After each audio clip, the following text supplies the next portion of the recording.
For those of you just getting online, please let us know where you're joining from. We're happy to have you all here, and we'll get started in just a few moments.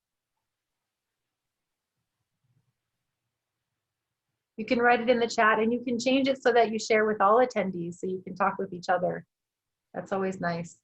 All panelists and attendees. There's a little option in your chat box.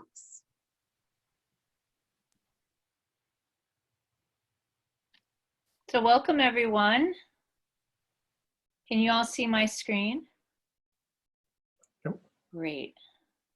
So we're very excited. We're starting a couple minutes early today, but we are live streaming on Facebook as well today. So you're welcome to join us on the Academy Facebook page, which is facebook.com/AIHM Global. We're so excited today to have Dr. Adam Blanning with us. And before I introduce him, I'm just going to say a few words about AIHM, and then we'll get started.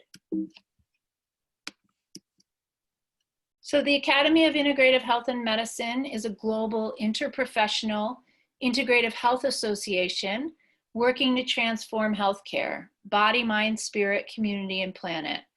And our organization began in 2014 with the merging of the American Holistic Medical Association and the AIHM, the American Board of Integrative Holistic Medicine. And really at that time we became interprofessional, and our goal is to bring together all of the professions working in integrative health, including our anthroposophic colleagues, which we're very excited to have with us today. So our special guest today is Dr. Adam Blanning. Dr. Blanning is the president of the Anthroposophic Health Association, which is an international organization, and I highly recommend you check them out if you are a supporter of anthroposophic medicine or a practitioner. He lectures internationally on child health and development and is the author of Understanding Deeper Developmental Needs, Holistic Approaches for Challenging Behaviors in Children. And you're welcome to look that up on Amazon too. You can get the book. It's a fantastic book. And so I'm just really excited to have him today. He'll be speaking with us about children, and especially during these very difficult times. We just feel very blessed to have you, Adam, and have some insight into how we can kind of help our children manage during these times. So I'm going to stop my share and let you share your screen. Great. Thank you, Tabby. It's a joy to be part of the AIHM community and sharing and supporting each other. It's over the internet is a little bit different than when we were in San Diego last fall, but it's still great to be able to reach out. And I look forward to just sharing what I hope are some holistic insights and also some very practical things. Just in terms of how we can support each other, support the children who are in our lives, and reflect a little bit, because I think we're at a time in 2020 in the pandemic when settling into some rhythms and some new ways of life is becoming more important for everybody. And especially with the school year starting for children, that's true. So to begin, I would just like to share a verse. This is a verse given about 100 years ago from Rudolf Steiner, who is a very important figure in starting anthroposophic medicine and therapies. And it says, "I carry peace within me. I carry within myself the forces that strengthen me. I will fill myself with these forces' warmth. I will penetrate myself with my will's power. And I will feel how peace pours through all my being when strengthening myself through my striving's power. I find in me peace as strength." So wise words, and just a really nice way if you're looking for something to help you orient and calm and sort of pull in during the course of the day. So we want to talk about anxiety in children, and a very simple exercise is just bring your hands. I'd like everybody, if you could, take your hands and bring them together. It's a little bit easier sometimes to do this if you're not looking directly at your hands. And you can bring them all the way until they touch. But at a certain point, you can sort of feel something. So they're getting closer. Sometimes you feel warmth. Eventually, you're going to feel touch. And you can do the same thing. Now close your eyes. It's more challenging on a Zoom call, but close your eyes and see if there's a place where you can feel something. So for me today, get about here and I feel a little more warmth. And you can do the same thing. You could bring your hands towards your head. You can put your hands around, try the back of your hands. Try your neck. You have to do this kind of slowly.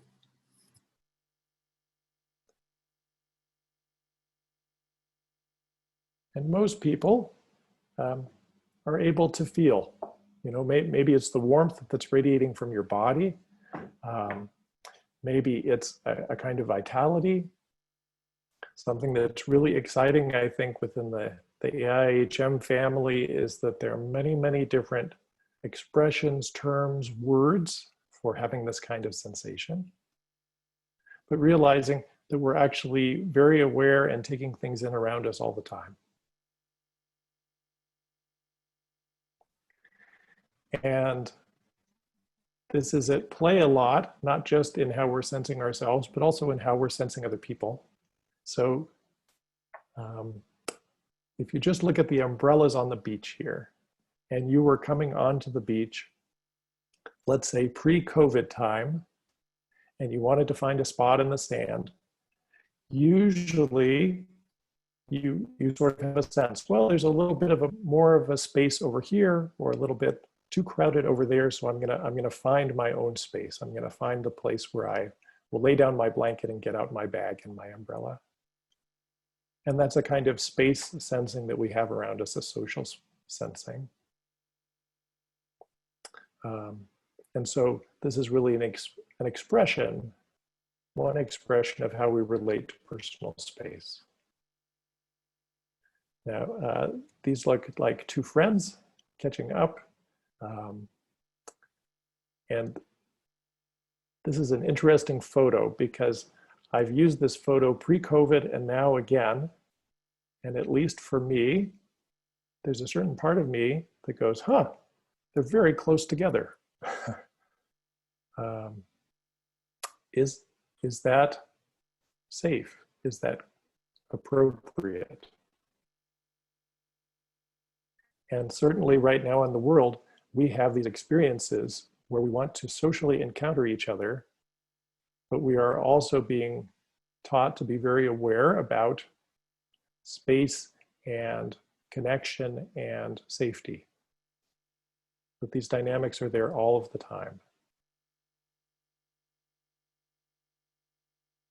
And some people look at this photo and say, this looks wonderful, this looks so snuggly. And other people look at this photo and say, that looks suffocating to me. But again, this sort of speaks to this dynamic of how much we are taking in from the world around us. And that part of the difficulty, I think, right now of anxiety of navigating things socially is this push and pull to say, I'm very much by myself and I want to connect. And young children have this. They very intimately, naturally want to connect and play and be around each other. And then there are also lots of messages about needing to be home and to be protected. And that's a kind of constant push and pull that's being exerted on everyone right now. It's making us very aware of our social connections, sometimes in painful ways, but also in very instructive ways about how do we connect to the other human being and what does that mean for us. Some people would say this is too much closeness. Now, I want to share just a little story. This is from a few months ago that I was outside. I was running in a park, and I came along a path, and there was a family up ahead of me, a mother who had a baby in arms, and then a little boy who looked like he was probably about 4, I would say. And it was fairly early in the morning. He was in his pajamas. And as I came towards him, probably from about 30 feet away, maybe even 40 feet away, he looked at me directly, right at my face, and yelled as loud as he could. He said, "Stop looking at me!" And he was really upset. I very quickly veered off the path and went around. And, but I could see that it looked like this was a little boy who was on a walk with his mom, and he had one hand down sort of holding the groin of his pajama pants. And it looked like he needed to go to the bathroom a lot, or maybe that he had wet just a little bit. And so he was very self-conscious. And he was also really trying to hold this boundary of inside and outside, that he needed to go pee, but he couldn't go pee. And he's outside where he should be relaxed, but he needs to be controlled. And here I came too close to him.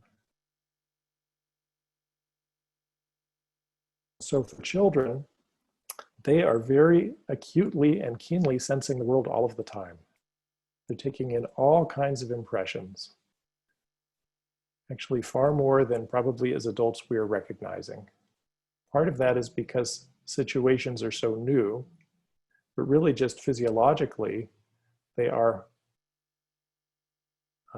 taking in very deeply without much filtering the impressions that are around them.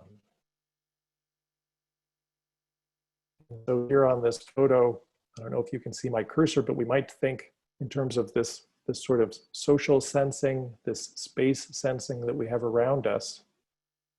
Maybe usually most of the time we have 2 or 3 circles of ripples. But there are situations when we're stressed or where we're trying to navigate new situations, particularly new situations that challenge our feeling of boundary of inside and outside. It can make our circle of awareness much bigger. So if I was coming running along, I met this boy's circle of awareness way out here somewhere, maybe at the 6th or 7th or 8th ripple. He knew immediately that I was coming towards him, and he was also uncomfortable and self-conscious about this.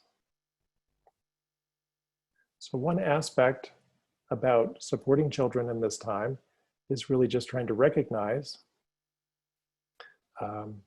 that their circles are very big. In contrast to that, we can also feel the isolation of this time and not being connected with each other. Sometimes we're doing lots of media, sometimes it's hard for us to find our own rhythms, our own schedules. And so some of the normal rhythms and transitions and patterns that children are used to are not there in quite the same way. So really we could say our sphere of awareness, it creates an environmental diet. And this is something that's helpful for working with children in lots of different situations. And recognizing that children take in a lot more every day than just their meals, which would be their food diet. But that children, actually all of us, have a very strong sensory diet, which is made up of the things that we're taking in over the course of the day. All of our touch sensations, smells, sounds, movements, tastes, all of those things are coming in. And also, even when we're not speaking about something around children, they're picking up on the vibration. They know what's the mood. They're aware, even if they don't know the facts, they know the feeling behind things. And the size of the environment of what we're taking in, that changes from day to day. It's going to be different from child to child. There are some children who always have a very, very large sphere of awareness. I sort of think of it that they come into the room and their awareness already goes to all of the corners. They can feel what's happening, and they will come in, and there's this kind of threshold stutter step where they pause to really look and see, is it safe to come in? Is this known? Is there anything that's going to be surprising? Not too long ago, a child came into my office here and looked in the door and asked if there were any big dogs. It would be unusual to have a big dog in a medical office, but this child was primed to be aware of these kind of unexpected things.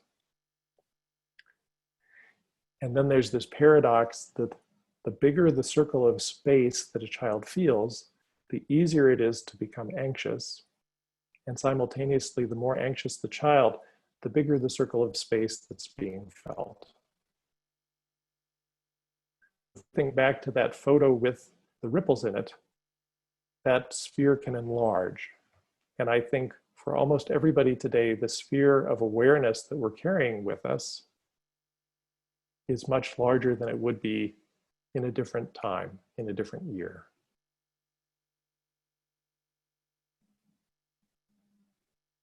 So just a few beautiful pictures. Really the soulful gaze of this boy, this child, where he's looking at you, but you have the feeling he's also just sensing a whole lot more around him. And so just that we remember that children feel the world very strongly. New situations are hard, partially because there are just so many new elements to be aware of, so many new things to take in. The correlate of this would be known situations are boring, but boring can be very good because it means that we know the elements. For children, unpredictable interactions are also full of elements to be watching. So a very sensitive child will watch and wait before they participate. They'll be looking and looking and looking. Obviously, crowded, loud environments, which I can say, I think we have to worry less about that during the pandemic time, because social gatherings are so different and so limited. But this kind of navigating of space almost replaces that. That children are trying very, very hard to know what's the right way to be acting and working in the world right now. Sudden surprises are hard, unexpected events are hard, and being left alone takes away many of their anchors. So none of these are rocket science. We could probably figure out most of these on an average day. Just a couple more pictures of beautiful children. This deep gaze, this deep awareness of the other person. So what are things that are helpful for a sensitive child? And this is the first third of the talk. We're just going to have three main elements that we look at. But really, at this time for all children, consistency of rhythms is very helpful because then the child knows what's coming. And this is admittedly a very hard time to have consistency of rhythms because people are working from home So it's very hard to know when is the beginning of the workday and when is the end. Sort of the social interactions, the rhythms that we depend on, those are changing all of the time. The consistency of rhythms. And I would suggest, now that school is starting in most communities, that you try to build rhythms within your own day. Consistency of places is also very important, because then the child says, I know where things are and I know where to go.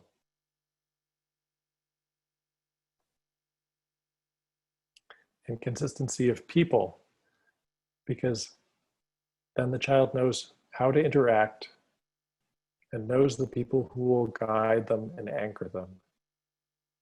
So consistency, consistency, consistency. When everybody got so bored in the spring with the pandemic, I think we were all looking for novelty and new projects and some diversion. And now, as the end of summer is coming, it's really important that we're trying to find these rhythms again. Particularly, I think, because everybody has the understanding that this isn't necessarily something that's going to be done or gone in 6 weeks, or 8 weeks, or 12 weeks. This is kind of a new way of living. So consistency of rhythms, places, and people are very important. Now, part 2 of this talk is really about making decisions. And this is a very consistent piece of children's anxiety as well, is that they are trying to figure out what's the right thing to do. And we can also feel, when a child is anxious, that we want to make sure that they have a feeling of control so that they're more secure. And one of the ways we can do that is to try to empower them so that they are part of the process. A little second story. This is from the New York Times, and maybe you've seen this before, but an Israeli parole board was meeting. This was made up of a judge, a criminologist, and a social worker. 3 prisoners had completed at least 2/3 of their sentences and come before the board, but the parole board granted freedom to only one of them, one of the 3 people that came up. So the first case, case 1, is an Arab Israeli serving a 30-month sentence for fraud. Case 2, a Jewish Israeli serving a 16-month sentence for assault. Case 3, an Arab Israeli serving a 30-month sentence for fraud. So only one of them was granted freedom. And just make a note to yourself, would you say it's case 1, case 2, case 3? So this comes actually from a New York Times article in 2011 called, "Do You Suffer from Decision Fatigue?" That might give you a little clue. So what this story pointed out is that prisoners who appeared early in the morning received parole really about 70% of the time, while those who appeared late in the day were paroled less than 10% of the time. So the odds favored the prisoner who appeared at 8:50 a.m., and he did in fact receive parole. But even though the other Arab Israeli prisoner was serving the same sentence for the same crime, fraud, the odds were against him when he appeared, actually on a different day at 4:25 in the afternoon. He was denied parole, as was the Jewish Israeli prisoner at 3:10 p.m., whose sentence was shorter than that of the man who was released. They were just asking for parole at the wrong time of day. So we can experience this too, that sometimes by the end of the day, it's really hard to make a kind of nuanced decision. What can we draw from this? As the day progresses, the ability for anyone, even highly trained judges, social workers, to navigate nuances and make careful decisions fatigues. At a certain point, we all reach decision fatigue and begin to make either reckless decisions, where we sort of answer, sure, why not? we'll just do whatever seems easy or strange or different or what is being suggested to us. But we've lost some sense of control because we're trying to navigate so many decisions, and so we just do something reckless.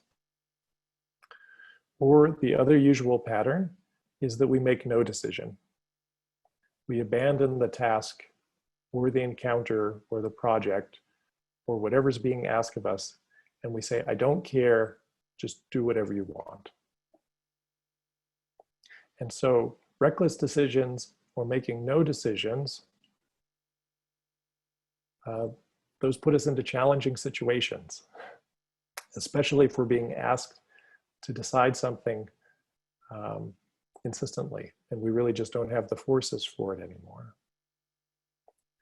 Now, if we think about major thresholds for change, and I was taught this in medical school, these are very common psychological recognitions, but that the traditionally recognized major life stressors include a move.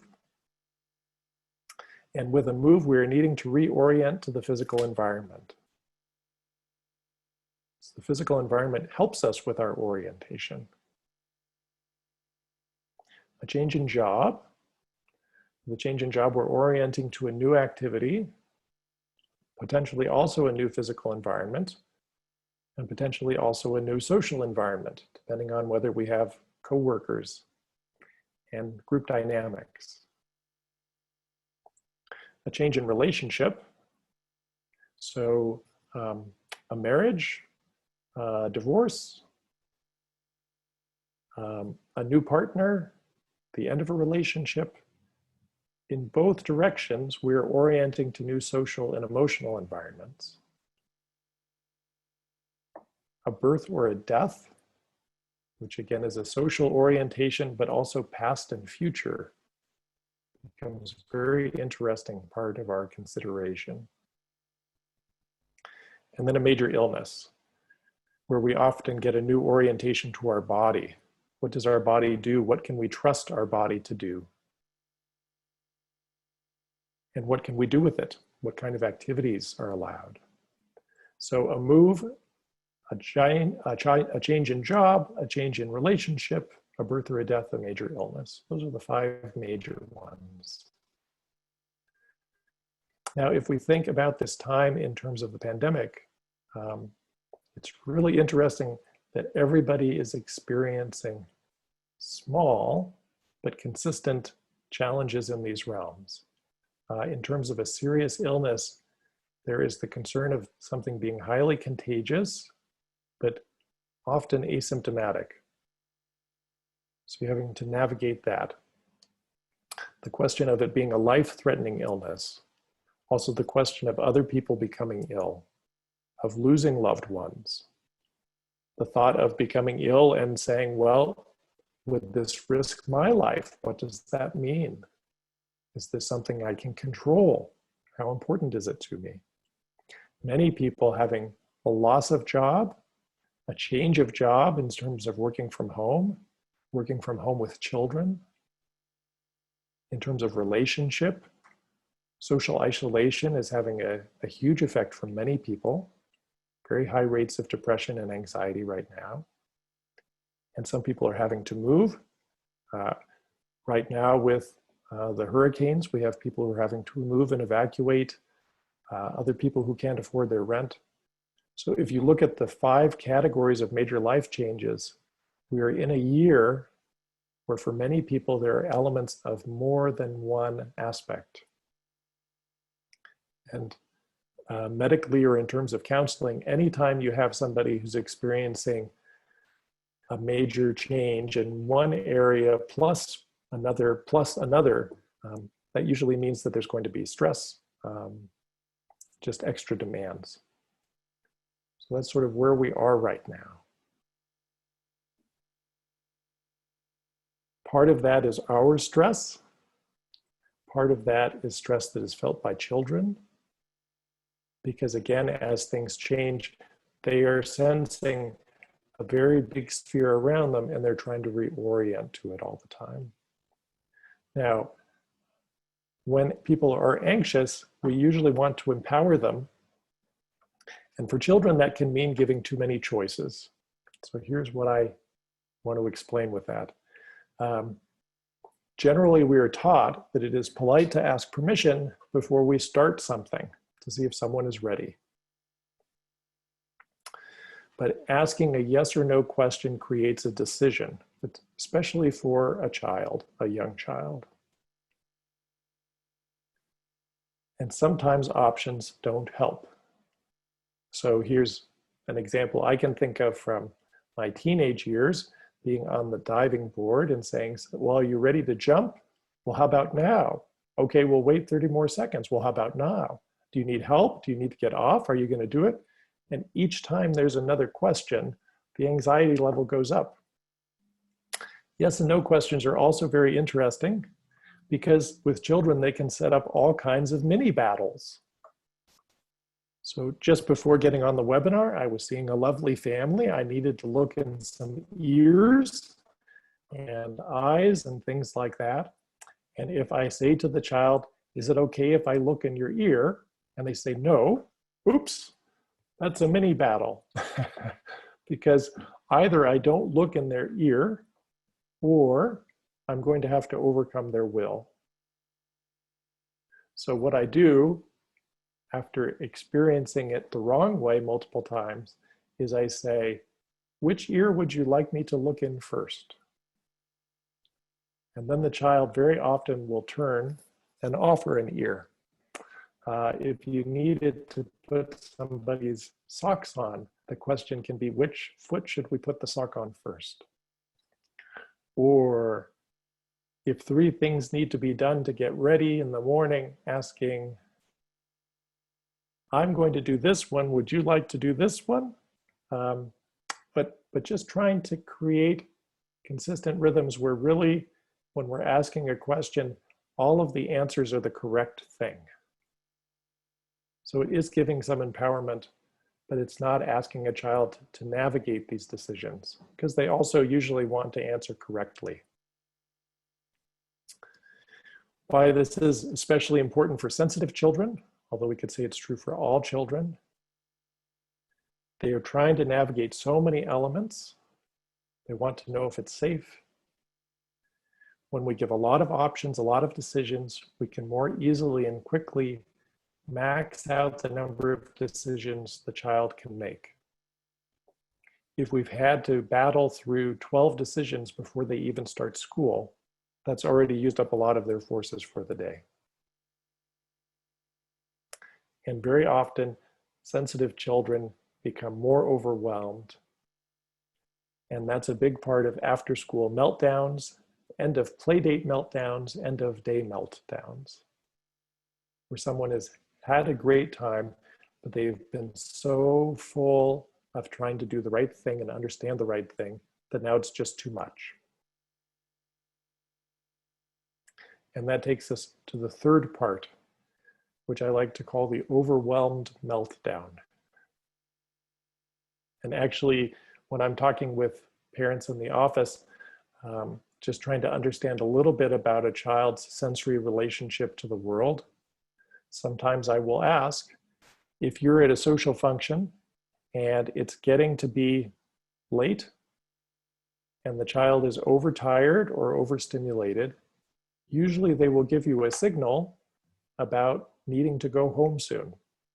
And sometimes you can even look at your partner and say, you know what, I think we need to wrap this up pretty fast before somebody is going to start crying or kicking or breaking things. And it's very interesting to just hear from families, what are the different ways that children let you know that they're reaching this meltdown place. Sometimes it's anger, sometimes it's being a puddle on the floor, sometimes it's frenetic energy, where you say, wow, they're getting wilder and crazier than before. They can't be tired. How could they be tired when they're running around and screaming?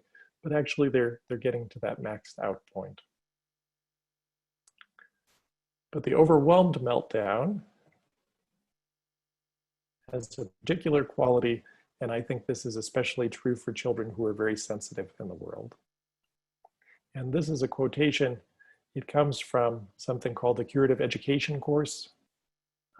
This is a very fundamental set of lectures about children, about their sensitivity, about their development, which stands as part of anthroposophic medicine. And so there's a description here. You have only to remind yourself how it is with you when you have grazed your skin at some spot. Suppose you then grasp hold of some object with the sore surface where the skin has been rubbed away. You know how it hurts. The reason for your being so sensitive is that there you come up against the external world too vigorously. Only in moderation are we able to contact the external world. So like an abrasion, or sometimes you can describe the situation as being a little bit soul sore or a little bit raw. We just don't quite have enough. So the sore soulness of being too open. The child who brings his sensing and emotional activity right out, such a child will in a subtle way touch and take hold of things just as though he had been wounded. Nor should we be surprised to find in him this hypersensitiveness, this hypersensitive response to the world around him.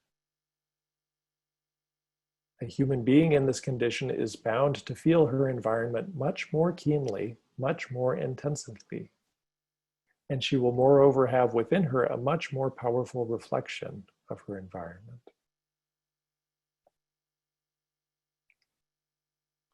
So by the time a meltdown happens,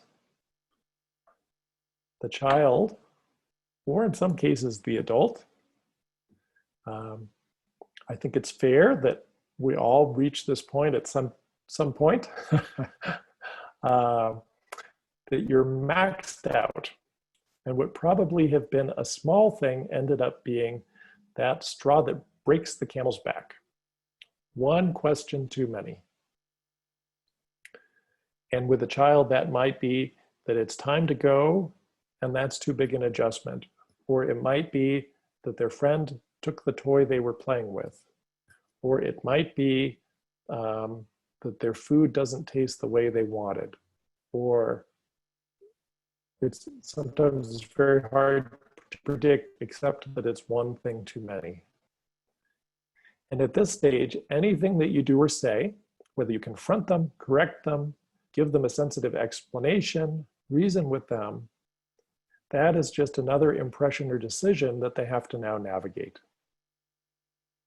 And generally, by the time the overwhelmed meltdown happens, you're actually not going to make much progress. You can circle back to it later, but in that moment, confronting them to say, now think about what you're saying, or is this really the way you want to behave? Or let's make a good decision. Those are great things to say to an adult. To a child who has this great big sphere of awareness, it's usually just too much. And this is actually when you will see children become defensively aggressive, where they will sometimes say a mean thing, sometimes very wounding. They might bite or scratch. And really they're doing those things to keep everyone away because they are just too overwhelmed. They need some space and some security. And actually just holding a boundary, a consistent, quiet boundary at that time, in terms of saying, well, it is time to go, or we don't bite and scratch each other, but just a quiet boundary can actually be the most helpful thing in that moment. And that's sort of an image I think of for the overwhelmed meltdown, because there's this kind of defensive aggressiveness that can come. So a question is, what can be helpful? Just take a moment with that view. It's not quite what the Rocky Mountains look like. It's a little more jagged, but it's pretty close. So that's close to my heart here in Denver, is a mountain view. What can be helpful? So helpful supports. One thing is this first recognition that we all have different experiences of personal, which I would expand to say sensory space. We all have different experiences of this sensory space. And for children who are taking in a lot more than you are, probably, although some adults, probably especially in the AIHM community, are very good at being aware of their environment. If you're good at sensing into what other people need and finding good supports and intuiting what is happening with them, then you have some of this capacity as well. But I start at baseline that all children are this way. But just to basically say that something good and something giving more of something good is not necessarily going to be better. We all love children. We all want to support them. We want to give them beautiful experiences. But more of good experiences is not going to be better when you get to this overwhelmed place. And part of that is that they really have to digest all of the elements that are coming through their sensory diet. And we have a tremendous variety of things that are offered to children. So sometimes you have to put the brakes there. A very sensitive child tastes every sensory ingredient of an experience. As a parent, as a teacher, as a healthcare provider, as a neighbor, as a relative, we can develop awareness about how we use yes or no questions with children.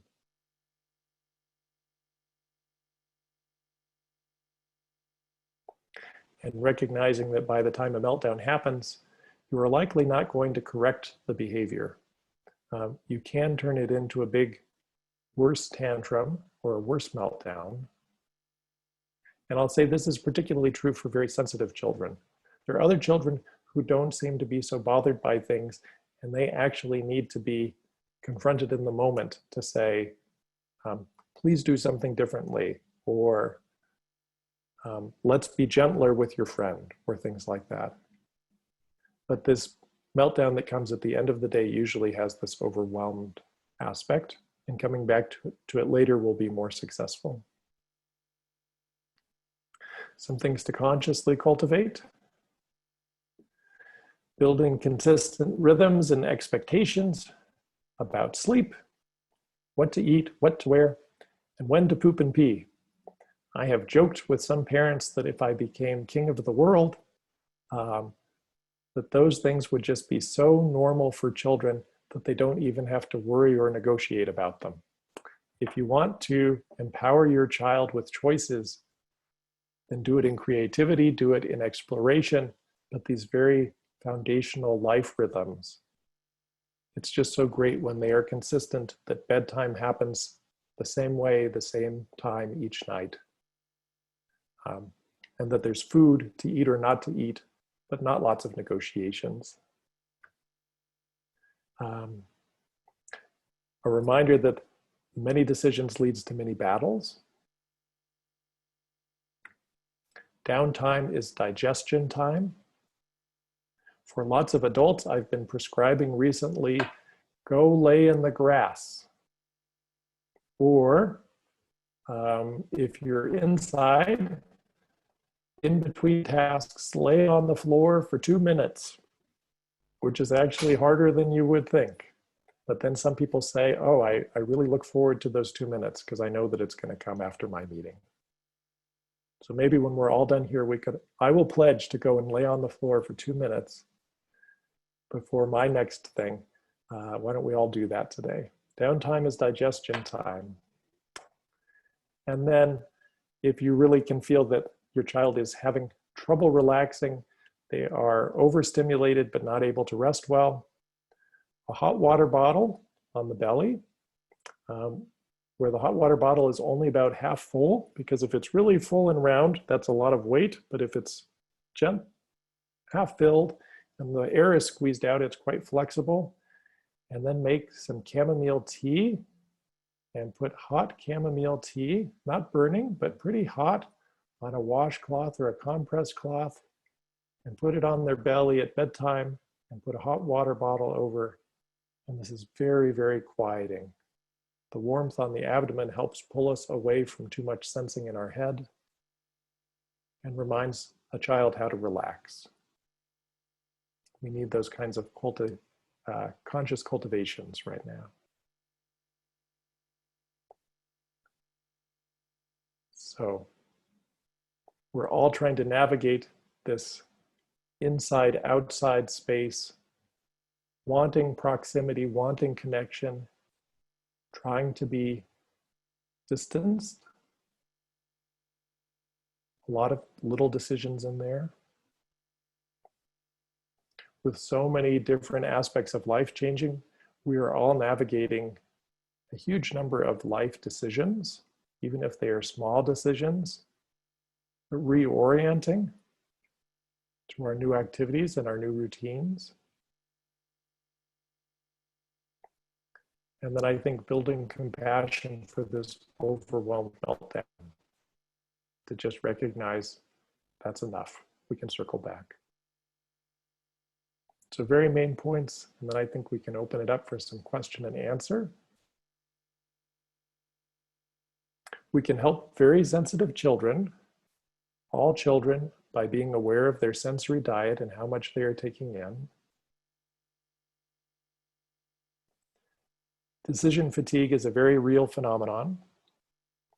Well-intentioned options and choices easily become too much.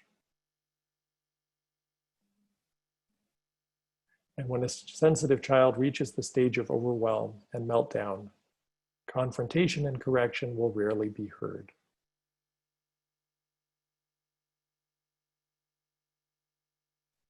And I love this picture, where this feels like someone with a lot of life experience, but who has also found that place to really rest.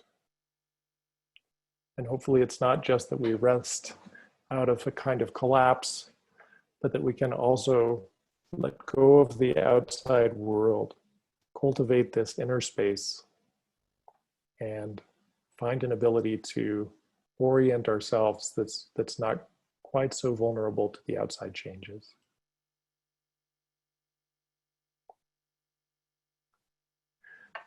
This is that verse again. I'll read it once more, and then I'll be done with my presentation part. I carry peace within me. I carry within me the forces that strengthen me. I will fill myself with these forces' warmth. I will penetrate myself with my will's power. And I will feel how peace pours through all my being when, strengthening myself through my striving's power, I find in me peace as strength.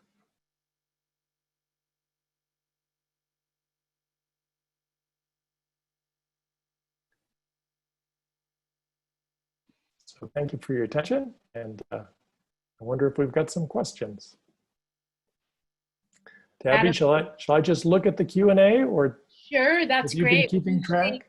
We usually will kind of read the question for those who are online, or just kind of summarize it, and that would be great. And just thank you so much. I just really feel like this presentation, having two young children, I have a 9 and 11-year-old, just the concept of thinking about where their sensory circle is, it's just very, very helpful. And how each of us, kind of how things come to us versus whether that's an adult or child, right? Where that circle is going to really impact the stress in one's life right now. So I just really appreciate that concept. It's phenomenal. Good, good. Sometimes I get to do work in classrooms or with groups of children observing. And it's amazing how you can be sitting on the other side of the room and just direct your attention towards someone, and the child who's facing away will suddenly sit up and turn and look at you. And it doesn't matter so much why that's happening, but it is happening. It's their, well, it's an expression of their sensory experience of the world. That's right. And so if that's somebody who's having struggles in a group situation or at home or at bedtime, to just realize, wow, their ripples are just gigantic. And we need to protect that. Yeah, really beautiful way of looking at it. So thank you. So yeah, if you want to take a few questions, that would be phenomenal. You bet. So let's see. First one says, I've worked with several families who have a history of manic depression in their families. Their young children have had early anxiety, and some have hyperactivity.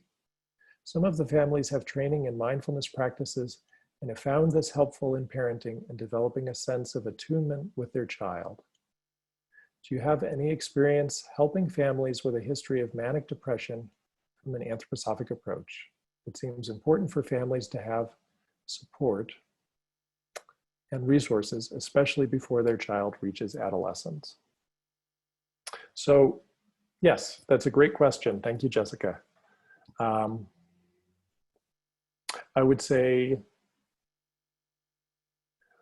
an anthroposophic picture on manic depression, you know, this kind of cycling back and forth between, in some ways we could say, so much interactivity that it's filling you in more of a manic stage, and then a loss of that activity in a depression stage, this kind of cycling up and down. There's actually a lot of focus on organ treatment and metabolic treatment because it's not just a conscious process. But I would say starting early on to help somebody regulate and be self-aware about when they are reaching these stages of too much fatigue, of too much impression, of having energy that they don't quite know where to direct it and giving it a good outlet. Those things are very important. Mindfulness practices can be really good in terms of learning about breathing and creating a space where we're not taking in the outside world. So I think those are very nice. Sometimes I've seen, especially a very small person who's quite anxious, and we just don't want to give them too much responsibility for quieting their own environment. In terms of saying, if somebody's ripples are very big and they're feeling the whole room, and we're saying to them, now just quiet yourself down, that's a lot of responsibility for a 6-year-old.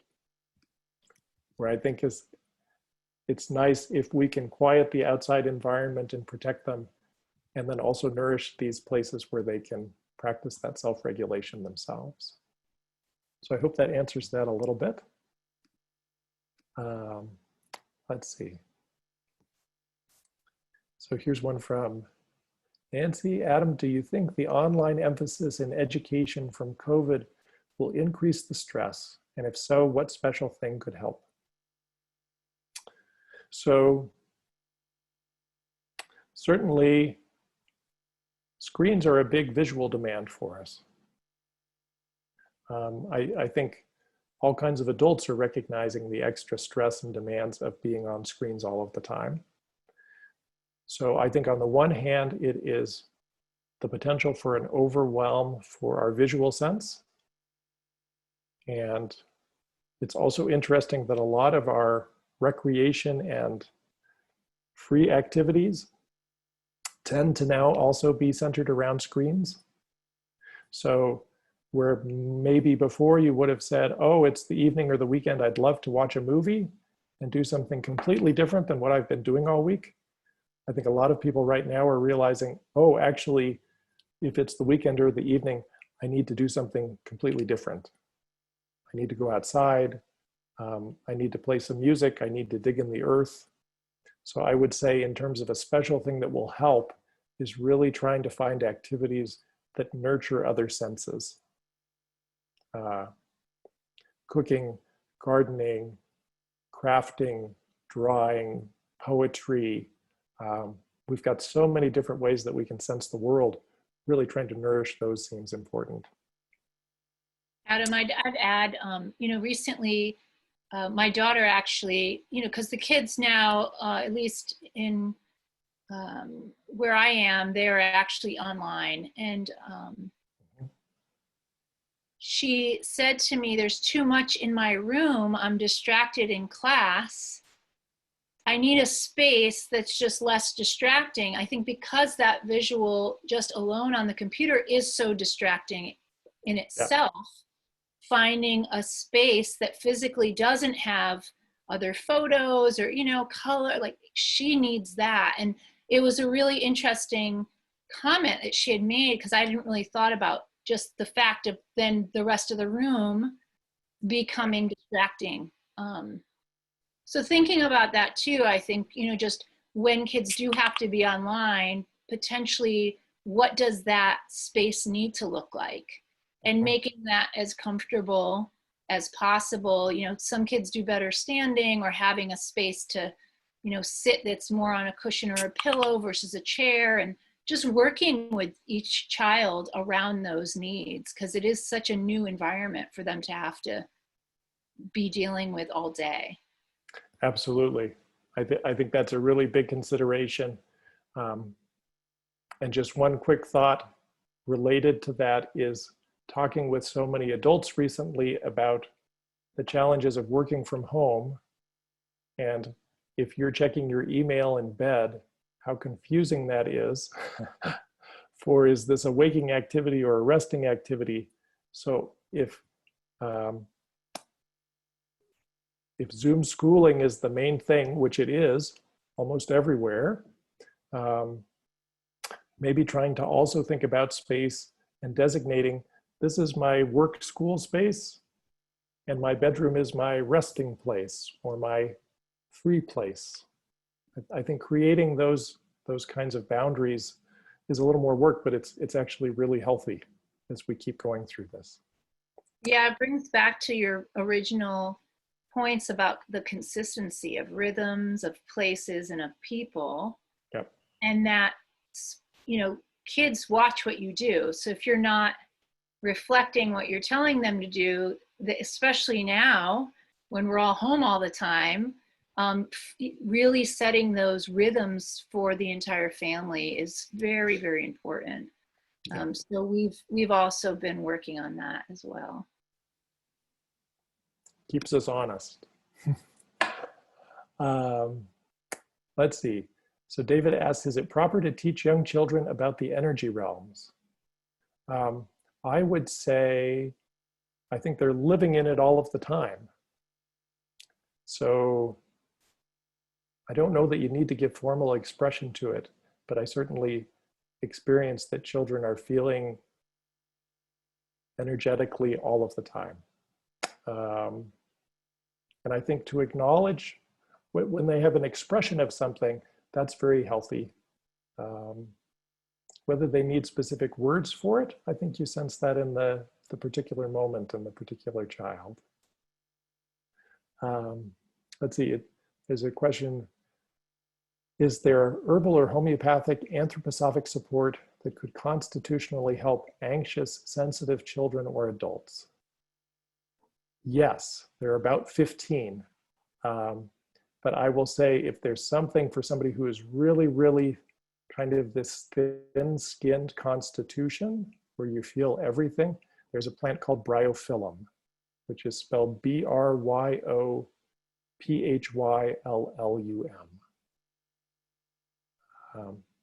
That's a kind of buffering one that can be helpful in a lot of situations. So that's one of my favorites. Christine says, are there recommendations for a 6-year-old boy who is now terrified by the pandemic, feeling unsafe, reactive, overwhelmed, even at home? Fearful when anyone approaches him. Everything you described is happening for this boy. Mom is overwhelmed as well. I think it circles back to these same kinds of consistency. And then if there is a way, not just for the child's life to be a little bit simpler and have less things to navigate, but for the adults as well, to try and just protect. Because we're anchors for our children. Yeah. Just the, there is a place for really that barrier between what and how things are shared about the pandemic. And I'm absolutely a proponent of having kids be empowered and included in decision making and, just that family dynamic. We've found that particularly news and TV is just not helpful. It's not helpful for them to participate. So if there's a way for families to like listen on their own or on a device where kids aren't hearing that and then sharing in a different way. The news is just so anxiety provoking, and this is true for all of us actually, but in particular children, even in the moment, if they don't express that they feel sensitive by it, what we observed is that it was actually impacting them, often delayed. The response was delayed. So we've been really just particularly careful and kind of shifting around that. So, for this person who put this question in, just really encouraging mom to not have that type of, or if she's stressed, like maybe going into a car and talking about that stress with someone and not doing it right in front of the children, because that's just, they're like sponges and they're just absorbing all of that. So that can be helpful as well. Absolutely. Little information sponges, little sensory sponges. That's why they're so beautiful. That's what makes them so fun. It's a really good point about information and how much information. I think for us too. Yeah. Let's see. So there are a few more questions. A variety of questions. Okay. And Tabby, tell me when we're done. Okay. It says, what can I offer? A couple more minutes, so maybe I do. Try and summarize a few of these, and but really phenomenal questions. Okay, so there's one here about fatigue of online distance learning. Love the idea of breaks to lay in the grass on the floor. What about glasses to protect eyes from blue light? Yes, if somebody's on a computer all the time, blue light screens or glasses are a good idea. Any other ideas I can offer them? Mindfulness practices, breathing. If you can, nature is just such a good healer. It's not demanding anything of you in terms of your sensory experience. It's offering it, but it's not demanding. So I would say being in nature and things where you're actually active with your limbs are always a very good balance for screen time and vision. And there's somebody saying, I suspect teenagers would be included in children. Yes. And when you're offering choices such as what ear to look in, they would say neither. Yes. So teenagers, they're going to be making decisions. I think they're trying to navigate lots of things. I have two beautiful teenagers at home, and I would say socially right now, it's very difficult to navigate the separation from friends and connections. I still have found with them, and I think this is true generally, that trying to still build these sort of signposts of sleeping and eating are really important, those rhythms, and then giving lots of freedom for expression about clothing, appearance, self-expression. It's definitely different than a 5-year-old that you're seeing. Charlene asks, is there a Eurythmia yoga or other exercise or position that might help anxiety in general? I will say I'm not an experienced yoga practitioner, but I do know more about Eurythmia. as an anthroposophic movement form. There are actually 3 things called soul gestures, which if you Google this, you should be able to find it because people have been offering this. I think on YouTube, you can even find it. One very briefly is a gesture called Love A, where you take the whole world in and then you find a point where it's enough. Where you really feel this embrace of the whole world and it's there and it's a lot and it's a lot and then it's enough. This is very helpful before sleep. So look for that on YouTube. And then, let's see. So there are a lot of questions about online learning. I think we've talked about some of the things to help with that. Warmth is always helpful for relaxation. Someone asks if Bryophyllum is over the counter. Yes, from some pharmacies. You have to look. Sometimes it's a prescription. And then there was one other, let's see. Also, I'm wondering how to inform children they need to maintain distance in order to stay safe without scaring them. And what I will say is trying to be reasonable about those expectations. Children love to be together so much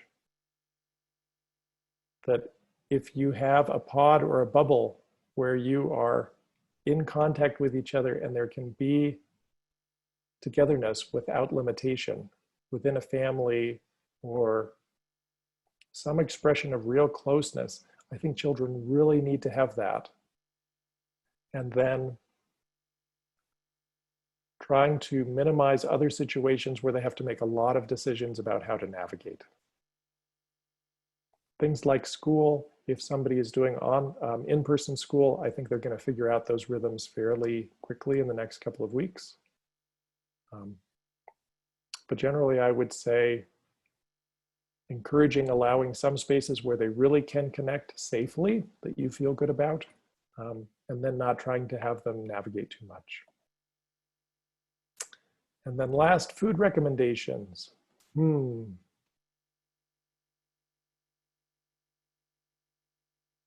Good warming foods are awfully nice for relaxation.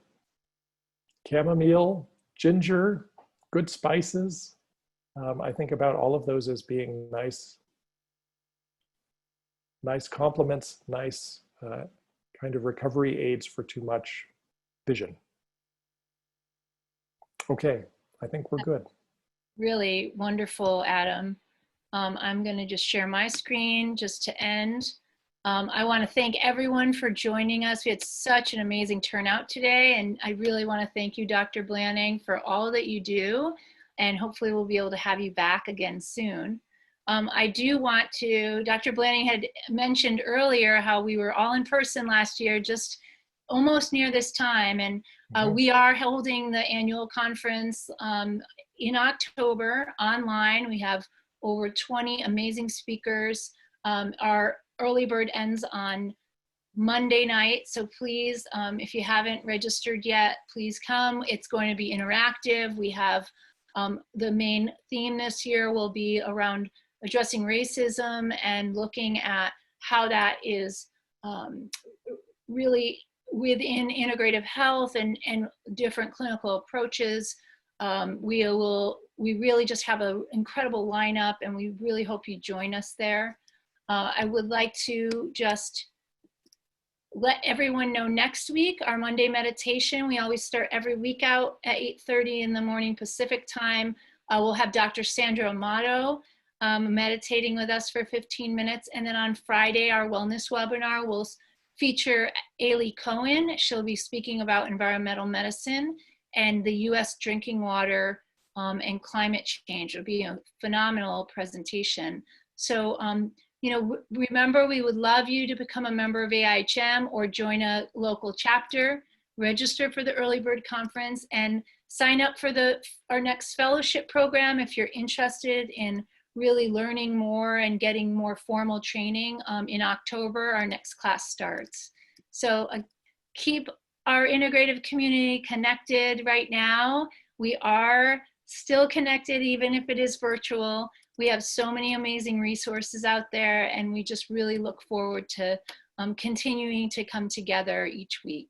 All of our webinars are recorded and then put onto our YouTube, our Facebook, and our website. So you can come back and see Dr. Blanning's talk if you missed any part of it or you want to watch it again. So again, Dr. Blanning, thank you so much for coming today. Oh, And thank you, Tabby. have a wonderful weekend, everyone. Bye-bye. Thanks so much. Take care.